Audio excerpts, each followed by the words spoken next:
vaig obrir la sabateria per una qüestió de que estava parat en aquest moment, en 2008, estava la cosa molt mal, en crisi, sense faena, i vas veure una oportunitat, vas veure el tema de reparació, el tema de donar servei, i mira, de fet, 10 anys pràcticament que estic en el negoci i la veritat és que bé, dones un servei de proximitat, la meva professió m'agrada el tema de reparació, m'agrada donar servei a la gent, que li doni una segona oportunitat als objectes quotidianis, sabates, motxilles, bolsos.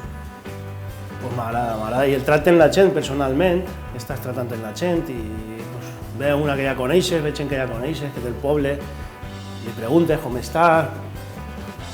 A banda de reparació, fas un poc més de col·loqui social també, no? Penso que això és més de barri, més familiar.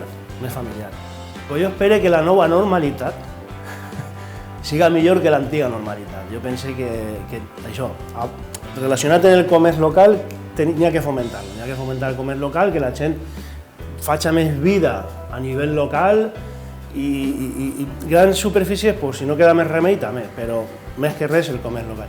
El que espero en un futur, després del Covid, després de que la gent agafi més consciència de vida, de viure el moment, de viure al poble.